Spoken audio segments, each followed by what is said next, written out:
When you're looking to buy a bass for a beginner, there's so many questions and really there's so many options to choose from, and it can be really confusing.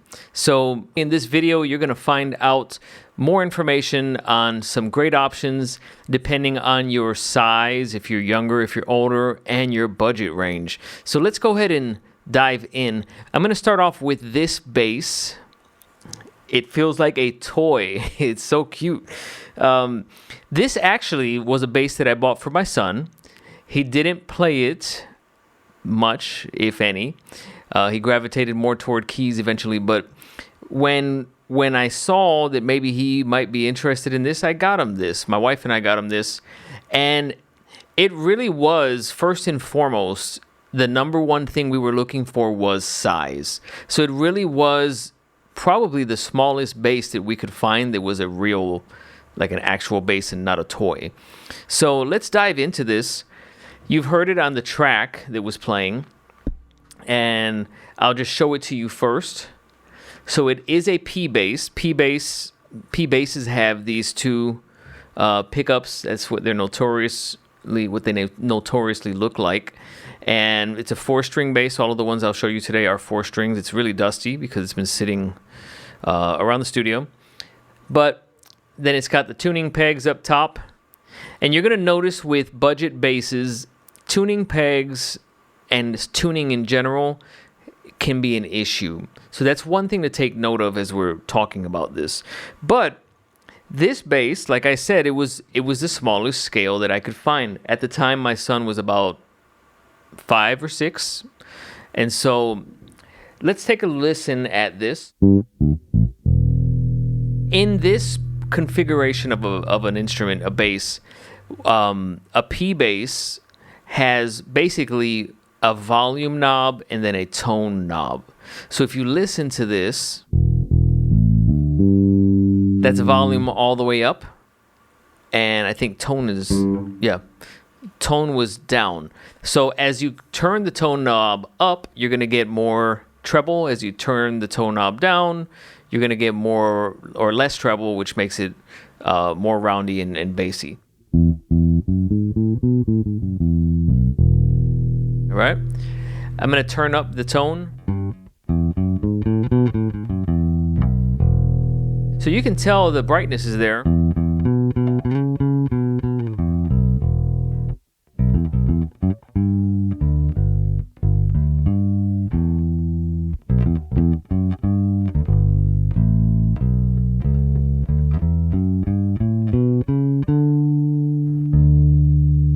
So it's not too bad. You will notice, I've noticed over the years that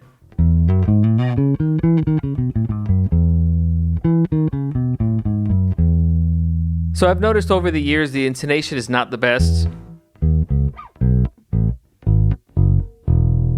But it's not too bad. It's not too bad for a beginning student. Like I said, you're hard pressed to find something this small for somebody that's learning at a young age. For the 3 basses I'm going over today, I have links in my description if you want to check them out and buy them. This is what we call an Amazon special. Basically, this is a instrument. It's a product that is made probably overseas, and companies buy them in bulk and they brand them. So I couldn't find the exact one, which is unbranded here, but the one that I did find is virtually identical. It comes in a package deal with a strap, gig bag, 5-watt amp, pick, strap, all of those things, case, and you can choose the color for $159, shipping included. All right. So this is a 3/4 bass. This is a 3/4 size bass. That's more than likely the smallest instrument that you will find will be in the size of 3/4. But I feel like this one's a hair smaller. I'm not exactly sure what comprises the 3/4 as far as inches in length, but this is smaller than the one that I will show you here in a few more minutes. So that's this one. I'll call it the Amazon Special, 3/4, smallest one you're gonna find, $159, and it comes with everything that you need right out of the gate. No need to buy anything else, and your little one can get on their way to thumping.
The next bass that I'm highlighting in this video is an Ibanez Micro. It's a sound gear. If you've seen the talk that I did on my podcast, which is also on the channel, episode 1, I talked about my first real instrument that I got growing up, and it was an Ibanez sound gear. It was a really good bass. It honestly was this bass, but in a full scale. And same curvature, contours, the same knob configuration. Mine was in black. Same pickup configuration, except my pickups were solid black. So, but this is a small scale bass. Again, this bass has seen better days. It was a hand-me-down, and you'll see that my knobs are missing the tops. But this bass is a PJ configuration, which is Fender P style pickups, like the first one that we saw, and then it adds a J pickup or a Fender Jazz pickup right here. So you kind of have the best of both worlds when you're talking about this kind of a bass. You have the Fender P sound, and then you add a bridge type sound, which is more nasally, more mid-rangey. So let me demonstrate that for you. You heard this in the track that I played as well. This is a volume knob. Then the second knob is a blend. If you turn it this way, you're all the way P pickups. If you go to the middle, there's a little notch. That means that both are on. And then when you go to the back, this is on, the Jazz pickup. And you can blend, 75% one, 25% the other, whatever tones that you like. And then this is your tone knob. So it will get brighter or darker. So let's go ahead and do this. Tone knob is off. I'm going to give you full P bass. So it's a darker sound.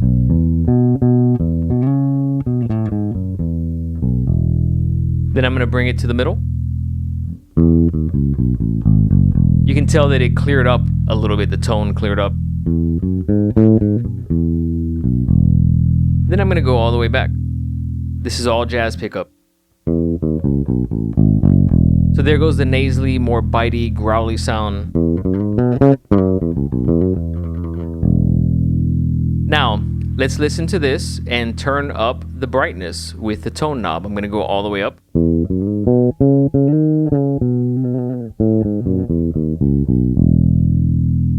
All right, back to the middle.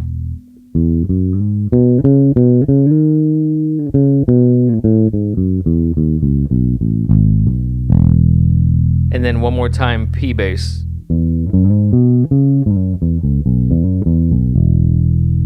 So it's really got a good tone. Honestly, I love this Jazz.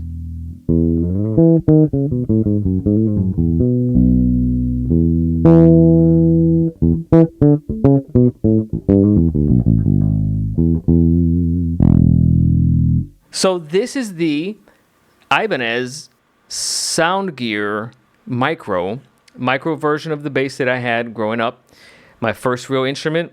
And this is an amazing bass. I don't know if you can tell the tone. You see me kind of crunched up. I'll show you before the video is over just this compared to the other one size-wise. But if we go to Amazon, again, the link is in the description below. This bass is currently being offered for $199, and that is with free shipping. Again, these are the different colors that are offered, which is really cool. You got like a transparent red, purple, white that looks slick, then blue, green. I'm surprised they don't have it in black. Let me see. There we go. There's some white pearl, so we've looked at those already. And they have a left-handed version, which is also a good, it's a good look. Some people, they learn bass on a regular bass. I have friends that have done this, that professionally they play their bass upside down. And the bass is flipped around because when they were growing up, they learned on a right-handed person's bass, but they just flipped it. So it's nice to have a left-handed option for the occasion that you might have somebody in your family that needs a bass that's left-handed. All right. So that's this bass. I think it's a great option. I think you can hear the tone difference. However, it is a little bit longer in scale. If, again, you want your child is very small, the first option is probably better, that Amazon special. If you're looking for something that is for them to grow into more and also kind of future-proof that sound and tone, I think this is a really good option. Let's take a look at the last option.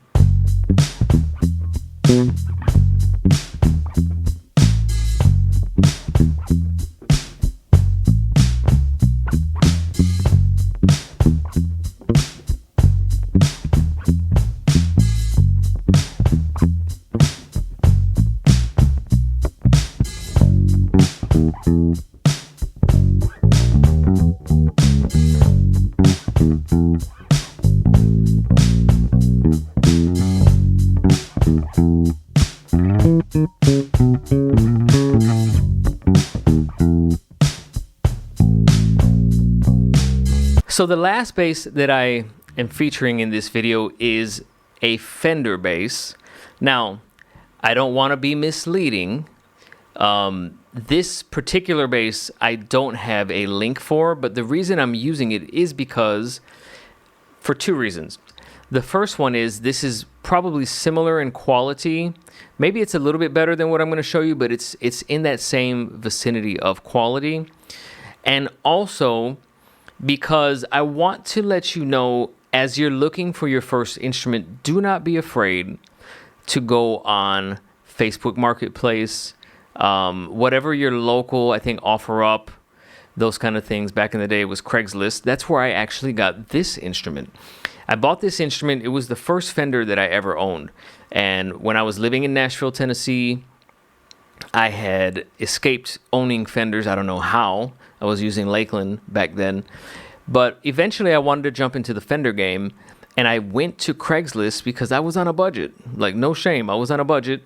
And I found somebody in town that was selling a jazz bass, Fender jazz bass, made in Japan. It was a 75 reissue. And then he was selling this bass as well, which is a Fender P, made in Mexico. And just because it's not made in the USA, I'm going to give you some like little industry cheats. Just because it's not made in the USA doesn't mean that it's a bad instrument. I know a lot of professionals that use not only Squiers, they will use Squiers like I'm going to show you here in a few minutes, and they'll maybe upgrade them in the future. But a lot of people will go for the made in Mexico, made in Japan, because it's budget and it's still good quality. So this particular bass, when I went to go meet the guy, I actually bought both of them. I bought the jazz bass made in Japan, and I bought this one made in Mexico, and this is the only Fender that I have left in my arsenal.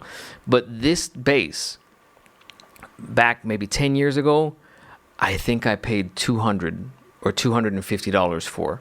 So you can find good deals. And this is a good bass. I used this when I played on the Jay Leno show with Scotty McCreery years ago. So, and everybody, everywhere that I've gone, they say, wow, that bass sounds great. It's a 90s, I think, based on the serial number. So it's an old bass, older bass.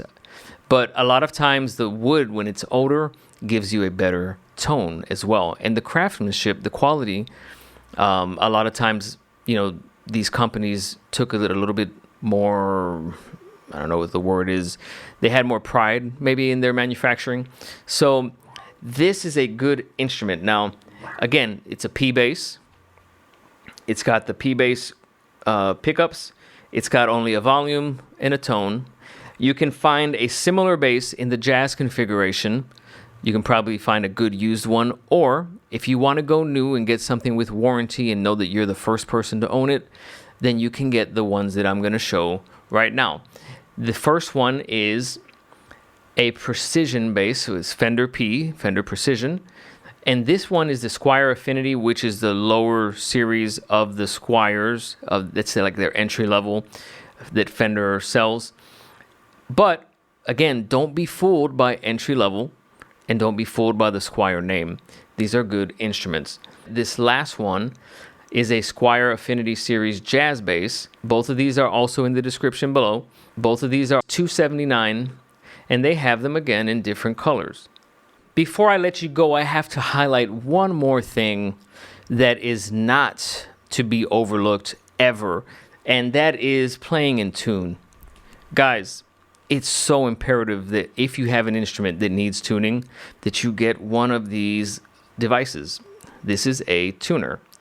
And this particular tuner, link is in the description below. These have become popular in the last 5 to 10 years, I believe, to where before you would want to get a tuner. I remember growing up, the first tuner that I had was a battery-powered one that you plugged in with a 1/4-inch cable. And this right here is a tuner that you clip on the head of the instrument. And then you'll see as you're playing, this bass is currently out of tune. When it's in tune, it turns green, and it will tell you if it's sharp or flat. Right now I'm sharp. Okay, I'm not gonna hit it spot on because these strings are old and they've lost a lot of their elasticity. But this is a tuner. This tuner is on Amazon for $17.97. They use, I think, the watch type batteries that you would use in watches, the flat ones that are circular. But it's a great tuner. I use this here in the studio. Sometimes I have it in my gig bag. I have a physical one that I use. I'll also link that below in the description. It's a Boss one that I've used. It's like one of the industry standard ones that you use when you're touring. Those are more pricey, but this is nice when you just want to pull out your bass. You can put it here. You can just turn the volume down when you're playing at a gig live, and you can go ahead. Look, the volume's totally off. And it's still picking up because it picks up via vibration through the head. So this is a nice piece to have. Off, leave it on, and you can play your gig. As well, I will link a few cables that are decent cables down below in the description. Guys, thank you so much for supporting the channel. I hope you're getting lots of value from the content that's going out. Please hit that bell notification icon, like and subscribe for more content like this. And I will see you on the next video.